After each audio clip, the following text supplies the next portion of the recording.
हमारे चैनल राम कमल बच्चन में आपका स्वागत है। कृपया हमारे चैनल को लाइक व सब्सक्राइब अवश्य करें, जिससे हमें और भी वीडियोज बनाने की प्रेरणा मिलती रहे। आज मैं बृहस्पतिवार व्रत की विधि व व्रत कथा प्रस्तुत कर रहा हूँ, जो कि सर्व मनोकामना पूर्ण करती है। विधि इस प्रकार है। इस दिन बृहस्पतिश्वर महादेव जी की पूजा होती है। दिन में एक समय ही भोजन करें, पीले वस्त्र धारण करें, पीले पुष्पों को धारण करें। भोजन भी चने की दाल का होना चाहिए, नमक नहीं खाना चाहिए।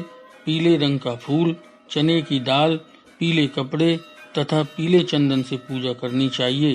पूजन के पश्चात कथा सुननी चाहिए। इस व्रत के करने से बृहस्पति जी अति प्रसन्न होते हैं तथा धन और विद्या का लाभ होता है। स्त्रियों के लिए यह व्रत अति आवश्यक है। इस व्रत में केले का पूजन होता है। व्रत कथा। एक समय की बात है कि भारतवर्ष में एक राजा राज्य करता था। वह बड़ा ही प्रतापी तथा दानी था। नित्य प्रति मंदिर में दर्शन करने जाता था और वह ब्राह्मण गुरुओं की सेवा करने वाला था। उसके दरवाजे से कोई भी निराश होकर नहीं लौटता था। प्रत्येक गुरुवार को व्रत रखता एवं पूजन करता था तथा प्रतिदिन गरीबों की सहायता करता था, परंतु यह सब उसकी रानी को अच्छा नहीं लगता था। वह न व्रत करती, न किसी को दान देती थी तथा राजा से भी ऐसा करने को मना करती थी। एक समय की बात है, राजा शिकार खेलने को वन को गए हुए थे। घर पर रानी और दासी थी। उस समय गुरु बृहस्पति देव एक साधु का रूप धारण कर राजा के दरवाजे पर भिक्षा मांगने आए तथा भिक्षा मांगी तो रानी कहने लगी, हे साधु महाराज, मैं इस दान पुण्य से तंग आ गई हूँ। कृपया अब आप ऐसा उपाय बताएं जिससे सब धन नष्ट हो जावे तथा मैं आराम से रह सकूं। साधु महाराज बोले, देवी, तुम तो बड़ी विचित्र हो। धन से कोई दुखी होता है? हाँ, यदि धन अधिक है तो उसे दान पुण्य में लगाओ। तब रानी बोली, हे साधु महाराज, मुझे ऐसे धन से भी क्या प्रयोजन जिसके रख रखाव में समय नष्ट हो। साधु ने कहा, देवी, तुम्हारी इच्छा है तो ऐसा ही होगा। मैं जो उपाय बताऊं उसके अनुसार करना। बृहस्पतिवार के दिन अपने केशों को धोना तथा राजा से कहना बृहस्पतिवार के दिन हजामत बनाए तथा कपड़े धोबी के यहाँ धुलने डालना। इस प्रकार 7 बृहस्पतिवार करने से तुम्हारा सब धन नष्ट हो जाएगा। ऐसा कहकर साधु महाराज अंतर ध्यान हो गए।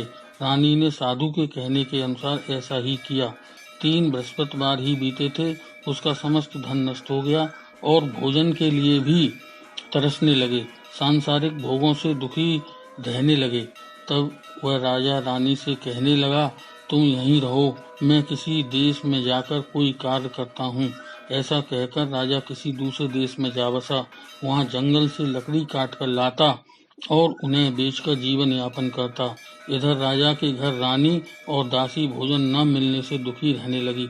किसी दिन भोजन मिलता, किसी दिन जल पीकर ही रह जाती। धन सब नष्ट हो ही चुका था।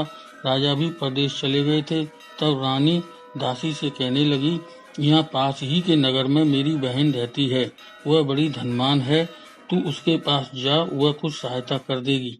रानी की आज्ञा मान दासी उसकी बहन के पास गई। उसने देखा कि रानी की बहन बृहस्पतिवार का व्रत व कथा कर रही थी। दासी ने कहा, मुझे तुम्हारी बहन ने भेजा है। कई बार कहने पर भी उसने कोई उत्तर नहीं दिया, क्योंकि वह बृहस्पतिवार व्रत कथा सुन रही थी। दासी लाचार होकर लौट आई। रानी से कहने लगी, तुम्हारी बहन ने कोई उत्तर नहीं दिया, मैं निराश होकर वापस चली आई हूँ। रानी बोली, सब हमारे ही कर्मों का दोष है। जब बुरा समय आता है तो कोई साथ नहीं देता। जब पूजन कथा समाप्त हुई तब रानी की बहन मिलने आई। बोली, मैं बृहस्पतिवार का व्रत करती हूँ।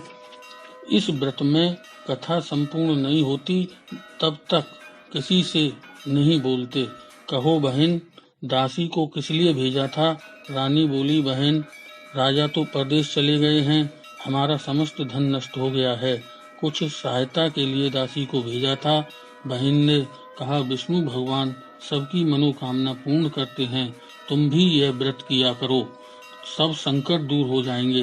तब उस रानी ने बहन से पूछा कि बहन, व्रत कैसे करना चाहिए। बहन ने कहा कि विष्णु भगवान की फोटो रखकर घी का दीपक जलाएं, हल्दी व चने की दाल तथा पीले फूल से पूजा करें, वह कथा सुनें और व्रत करें। पीला भोजन एक समय करें। इस प्रकार करने से गुरुदेव प्रसन्न होते हैं, अन्न धन पुत्र देते हैं और मनोकामना पूर्ण करते हैं।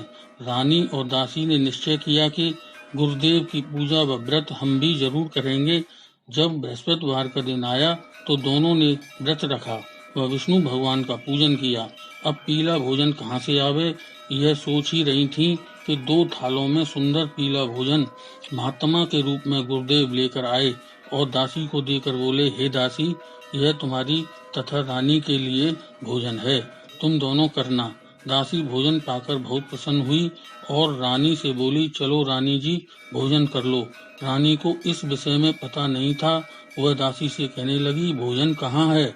तब दासी बोली, एक महात्मा 2 थालों में हम दोनों के लिए भोजन दे गए हैं, आओ हम दोनों साथ साथ भोजन करेंगे।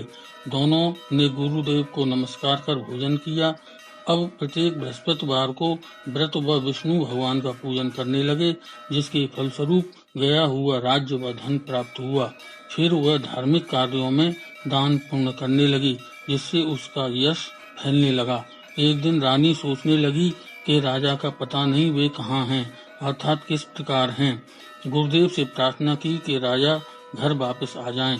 उधर भगवान ने राजा को रात्रि में स्वप्न में कहा, हे राजा, तेरी रानी तुझको याद करती है, तू अपने देश को जा। राजा प्रातःकाल उठा और सोचने लगा तथा अपने नगर चलने की तैयारी करने लगा। गुरुदेव की कृपा से राजा अपने नगर में आ गया। जब नगर के निकट पहुंचा तो उसे बड़ा आश्चर्य हुआ कि पहले से अधिक बाग, तालाब व मंदिर बन गए हैं। राजा के पूछने पर नगर निवासी कहने लगे, यह सब रानी और दासी के हैं। उधर जब रानी ने राजा के आने की खबर सुनी तो दासी से कहा कि राजा तो हमको गरीबी की हालत में छोड़ गए थे, कहीं वह हमारी आज की हालत देखकर लौट न जाएं, इसलिए तू दरवाजे पर खड़ी हो जा। जब राजा आए तो उन्हें साथ ले आना। महल में आने पर राजा बहुत क्रोधित हो पूछने लगे, तुम्हें यह धन कैसे प्राप्त हुआ है। तब रानी और दासी ने कहा, यह सब धन हमें बृहस्पति देव के प्रभाव से प्राप्त हुआ है। यह सुनकर राजा बहुत प्रभावित हुआ। उसने भी बृहस्पतिवार व्रत करने का निश्चय किया। राजा के कोई संतान नहीं थी। इस व्रत के प्रभाव से एक सुंदर पुत्र की प्राप्ति हुई। बृहस्पति देव ऐसे हैं जैसे जिसकी मन में कामना होती है वह सभी को पूर्ण करते हैं।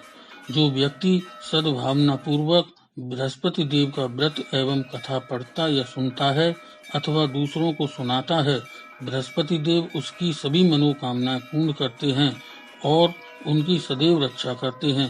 इस प्रकार जिस सच्ची भावना से रानी और राजा ने व्रत किया तथा उनकी सभी इच्छाएं पूर्ण हुई, ऐसी ही सबकी इच्छा पूर्ण हो।